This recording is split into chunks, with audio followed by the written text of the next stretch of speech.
Conservatives have been practically foaming at the mouth ever since a clip from the reality series Love is Blind went viral, in which contestant Sarah turns down her match Ben at the altar. And in case you haven't seen it, let's review. I love you so much. But I've always wanted a partner to be on the same wavelength. And so today I can't.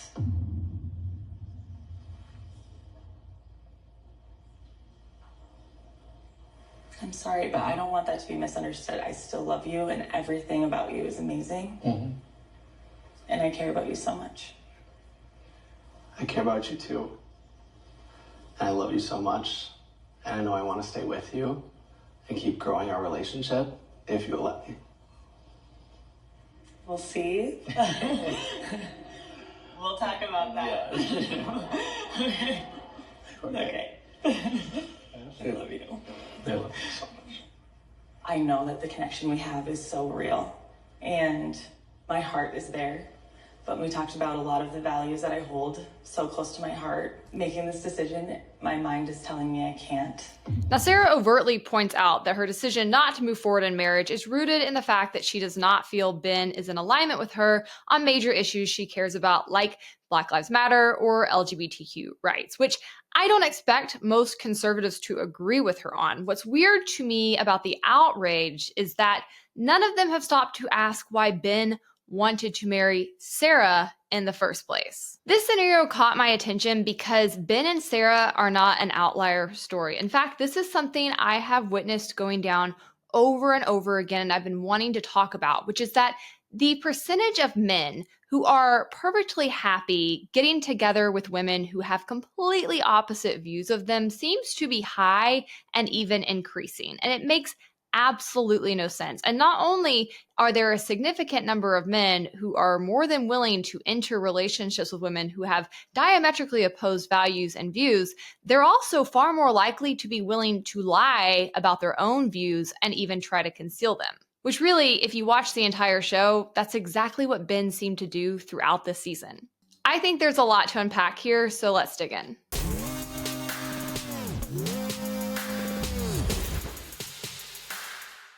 First, I'm Hannah Cox. Welcome to my channel where I bring you my politically homeless takes on politics and culture. Before we get started, make sure you like this video, drop me a comment and say hello. Make sure you subscribe to my channel and also hit that notification bell so you don't ever miss any video uploads. The series might be called Love is Blind, but you'll note that it's not called Love is Stupid, though a case could certainly be made for the latter. And wanting to marry someone who doesn't share your basic values is both blind and stupid. But the conservative backlash over this clip seems to, predictably, have been directed entirely at the woman in this scenario versus the man. Here's just a taste of some of that reaction. Online, Twitter users responded to the clip, like Andrew Moser, who said bro dodged a nuke. Another person said he's so lucky he didn't marry this The woke mind virus strikes again. Somebody else said that guy dodged a bullet. Someone else said another single lonely cat lady is born. And it wasn't just the Anon accounts on Twitter that had something to say about this. This woman is lost.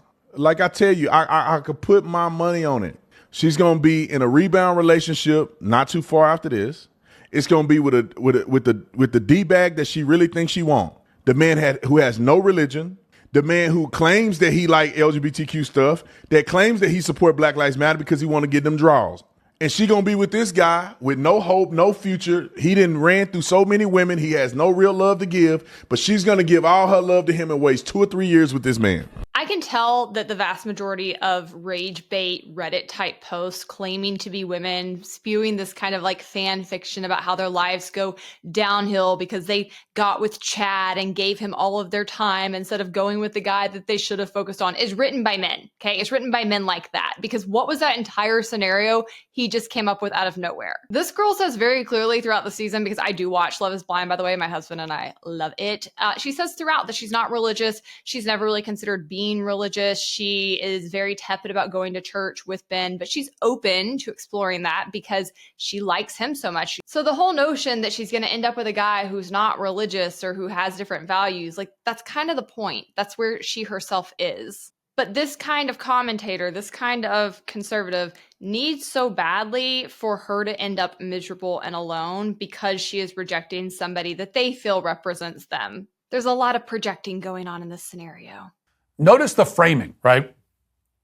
This woman, at least, for the story, waited until the guy was at the altar, standing in front of his friends and family, to tell him that his political beliefs are disqualifying. In the real world, the actual real world, not the real world as presented by reality TV, this would make her a horrible, sadistic witch. But in this show, her ridiculously callous behavior is accompanied by soft, emotional music, and the other characters, her family, consoling and comforting her. Reality shows are not renowned for their artistic subtlety, and this is no exception. There's nothing subtle about this. It is, again, a scene meant to encourage women to feel revulsion towards men who have, as she says with disgust, traditional values. But let's, again, put all that to the side. For the sake of discussion, let's take all of this at face value. After all, there are plenty of men who find themselves in similar situations. It's not happening on camera, and they aren't getting dumped at the altar. Often they get dumped after the altar, unfortunately. But still, there are many Bens who wind up with Sarahs, and that's why it's important to say that this is usually completely avoidable. So I think it's interesting when commentators like Matt fully admit they have never watched the material that they are commenting on and engaging with. I actually do watch the show Love is Blind, so I think I have a better idea of what's going on here. And she's not being callous by dumping him at the altar. That's sort of the entire premise of the show. And I don't know what the money incentives are behind that. My husband and I have also wondered about that. Like, do they get more money if they make it all the way to the altar? Do they even get penalized if they don't? Because the vast majority of couples do go all the way to the altar. A few times you'll see them break up beforehand, usually because something major happens that causes a rift before they get to the altar. But most of the time, the couple gets to that point and makes their decision. That is literally the entire premise of the show. Again, there's a lot of projecting going on here. Poor guy, she drug him all the way to the altar. She drug him through the mud. She put him through this public humiliation. He signed up to be on a reality show called Love is Blind, where he had every indication of what the layout of the show would be, I would think, because he probably watched previous seasons before he went on it. So he's fine. He didn't get anything he didn't sign up for. The other thing that I think is interesting when it comes to the whole projecting thing is Matt saying lots of men have been in the same position that Ben's in, and poor guys, they get left. It's just not on camera. And oftentimes it's even after the altar they get left. You know why they get left?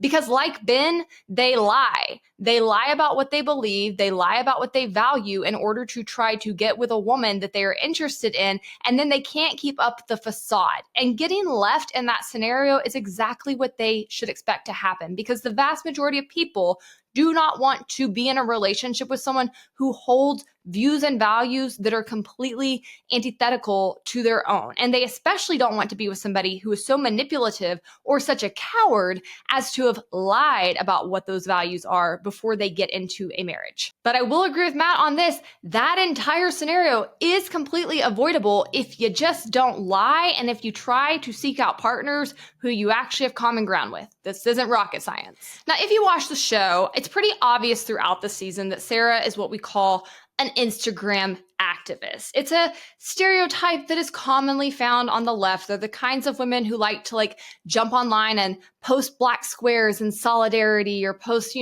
memes supporting all people. In this house, we support XYZ. It's very flick of the wrist advocacy. It's often very unhelpful. It's not very well thought out. Typically, the messaging is meant to make people feel good about themselves and their in-groups and look down on other people, and therefore also has the effect of being a complete turnoff to anybody that they allegedly are trying to reach and move to their way of thinking. It actually just is completely counterintuitive. Other times their advocacy actually is even harmful. Like when the whole black squares on Instagram thing took off, the actual activists on the ground, the people in the communities doing the outreach were like, hold on, please stop. This is a huge problem. We were using this to communicate, and you're actually subverting our online organizing activities, and you're not even plugged in enough with the real activists and advocacy on an issue to know if what you're doing is harmful or helpful. So I will be honest, Instagram activists get on my freaking nerves. They're usually pretentious, they're very rarely helpful, and more often than not, whatever they're doing is actually harming their cause more than anything else. So on this show, Sarah does bring up her values multiple times in conversation with Ben, and I would say that she is approaching this from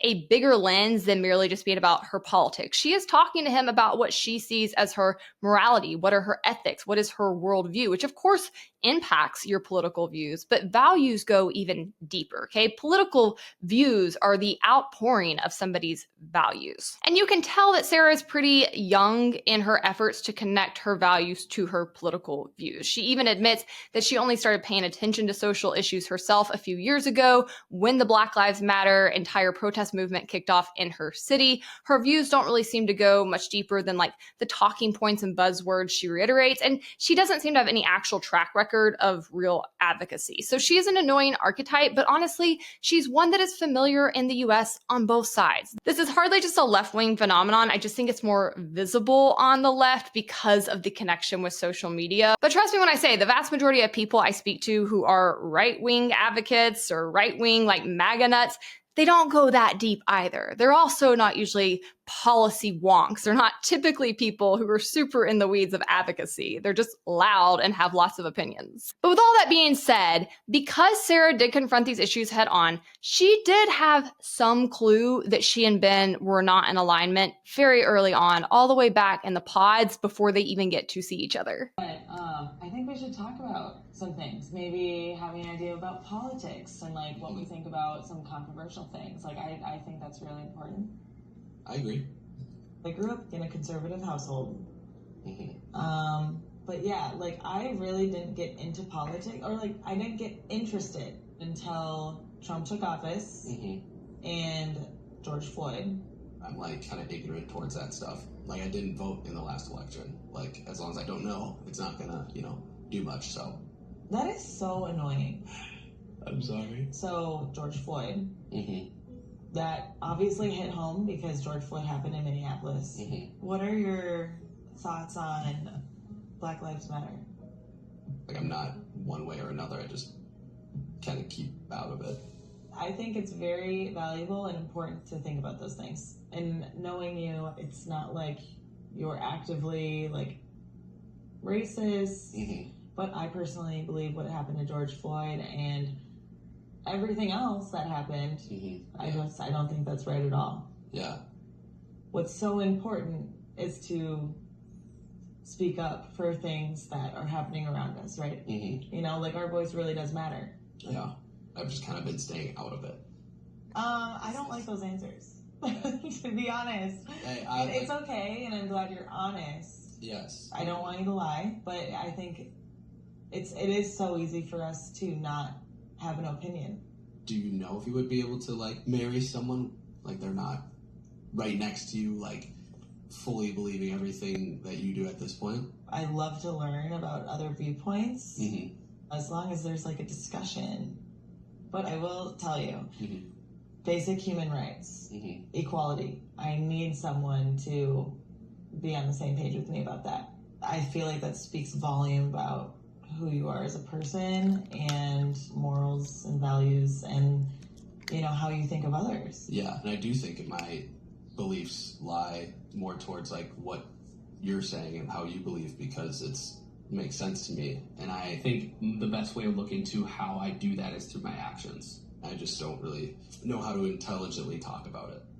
That whole scene is like irritating and grating to watch because what Ben is doing is he's dancing, and most women are pretty familiar with this when it comes to dating. I've covered this before, but we have a growing number of men who are intentionally lying to women about their political views because they don't want that to prohibit them from being able to move forward with that woman, which is not only deceitful and manipulative, it's also just very weak. Like men are holding on to this whole notion that men are the leaders by the skin of their teeth. I don't see it. Leadership where?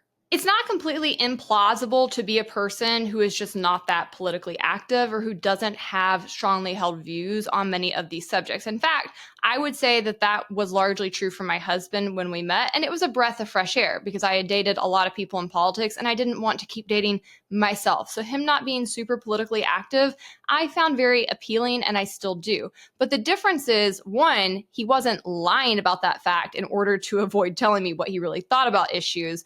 And number two, he did have very deeply held values. And so we were able to connect on that level and make sure that we were in alignment. Now, does that mean that when it comes to our political views, we're always like standing side by side? No. He might support a little bit more regulations around guns than I do. He's a little bit more wary of things like school choice and what that might mean for the future. And I'm a militant activist on that front. He might have different views about what's going to happen with AI and tech than I do. That's totally fine. We can disagree about those things or have different levels of government intervention that we're comfortable with. What would not be okay for us to disagree on, though, would be basic human rights, individual liberty. I know beyond the shadow of a doubt that I'm not going to turn around one day and see my husband supporting creeps like Andrew Tate or pushing the notion that gay people should not be able to get married. I know that beyond the shadow of a doubt because I know what his values are. And I know, therefore, his views will never be in that kind of like direct, stark contrast to mine. But what Ben's trying to do is dance here, because as the season progresses, it becomes pretty clear that Ben's not just somebody floating around with no views. In fact, he is a devout Christian. He is in church every single Sunday. He comes from a family who holds similar views to him on that. And so it's pretty obvious that he does hold more conservative views, just ones he's not willing to stand up for and back up. And I think that that is weak and pathetic. So I think this whole assertion that Sarah knew all along and chose to move forward is sort of like murky. She really tried her best to figure out where he was. He wasn't super forthcoming. She made the decision based on other factors to continue exploring their relationship over the course of like 6 weeks. That's a normal time period to give somebody in order to try to see if it's going to be a good match or not. But while Sarah was working with as much information as she could glean and making choices based on it, Ben was also making choices. He was given a lot more information about Sarah and her views and how they may not align with his own. And guess what? He still chose to propose and move forward. So whether you agree with Sarah or not, at least she stood up for something. At least she had the spine to confront it and question him and push back. And I think that that deserves a lot more praise than whatever this whole mess Ben was trying to pull was. But I don't know, guys. Let me know your thoughts. I'm curious if you had a similar reaction to this whole scenario. Are you as annoyed as I am with conservatives always finding a reason to blame the woman in any given scenario and never holding men accountable, despite all of their like accountability? We need to hold people accountable. Like, explain how it never comes for men in these kinds of situations, because to me, one party does seem to be clearly in the right and one in the wrong here, no matter how you feel politically. Take a second, drop it in the comments. I can't wait to read your thoughts, and make sure you subscribe to my channel while you're there. Now, I'm not going to recap the entire season, but just know that this conversation continued to come up once Ben and Sarah were out living together in the real world. She did attend church with him. She tried to ask him more questions about his church's views. She finally, because he was being evasive, went digging and found sermons herself to learn their views. And when she discovered that they were an anti-LGBTQ church, she confronted that again head on. She said, my sister's LGBTQ. This is very important to me. Like, I need to know what your views are on this. And she said, because of this factor, would you be willing to consider going to other churches together and find something that works for both of us? That's handled perfectly. That is such a valid thing to say. I mean, I think anytime you have two people combining, making sure you find a church, if you're going to regularly attend, that you are both in alignment with and that you both feel like is the right place for you to be investing your time and your money, that is just common sense. So I thought that was a very reasonable request from her. And keep in mind, this woman's not even religious. She's doing all of this for him. She cares about him enough to be willing to consider his views, to learn about his religion and what's so important to him, to even join him in attending. She's just asking for him to find a church that shares her views and values. And he again danced around that question when she asked it, basically saying, yeah, maybe, but like, I really like the church I go to. For a guy who seems to hold anti-LGBTQ views, he certainly gives a limp wrist to me. And not only was Ben evasive with Sarah throughout this entire process leading up to the altar, once we got to the reunion episode last week, he continued to refuse to take a stand for what he believes. Issues that came up was the issue of gay marriage, and there was a particular time in your time together where you said you couldn't remember your church's stance on gay marriage. Was that true? You simply couldn't remember, or was it maybe that you just didn't want to acknowledge the reality of your church's stance on gay marriage? Yeah, it was honestly that I didn't remember because I didn't ever need to know. Because there wasn't really anyone in my life that it really pertained to, and it wasn't something on my head, and I'm not proud of it. It's something that I was, as I grow older, I knew I needed to grow into. And so that's probably why, and I try to go to church every weekend, don't go every weekend. So sermon that Sarah watched, I don't remember because maybe I wasn't there, or maybe it just didn't, hit home to me because it wasn't something that was in my life at the time, or whatever it may be. Bullshit. I don't buy this for a second. As a pastor's kid, a Southern Baptist pastor's kid, as somebody who has spent the vast majority of my life in church, going to church and numerous denominations, even in numerous types of religious institutions, within a couple times of attending a church where they stand on gay marriage. It is just one of those things that happens to come up far more than it really should.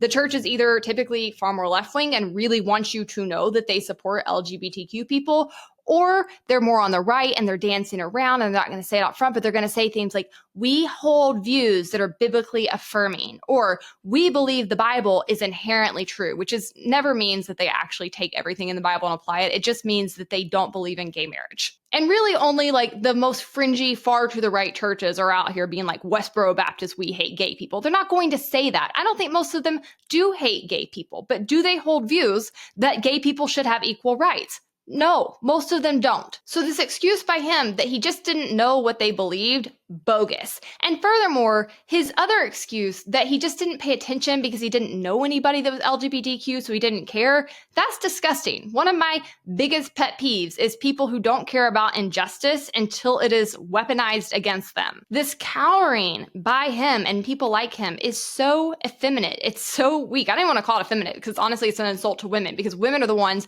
increasingly who are willing to take a stand, even when it's controversial, even when it makes them unpopular, and stand up for what they believe to be right. I'm not trying to say that Ben is a bigot or he is somebody who hates LGBTQ people. I am trying to say that he is someone who is not willing to take a stand no matter what he believes, and that is a valid reason to not want to marry somebody. I don't understand your inability to stand on principle and stand up for what you believe in. But even moreover, I don't understand your desire to go after women who are not in agreement with you on your very basic values. It's so bizarre. I was an absolute nightmare on a date last night. I met a guy last weekend and I had a date with him last night, and around drink 2, somehow politics gets brought up. And by somehow it gets brought up, I mean I brought it up directly because I cannot risk dating someone who's MAGA. And at first he starts off by being like, well, I hold some like liberal views and I hold some Republican views. I would honestly just like consider myself like neutral and like I stay out of politics.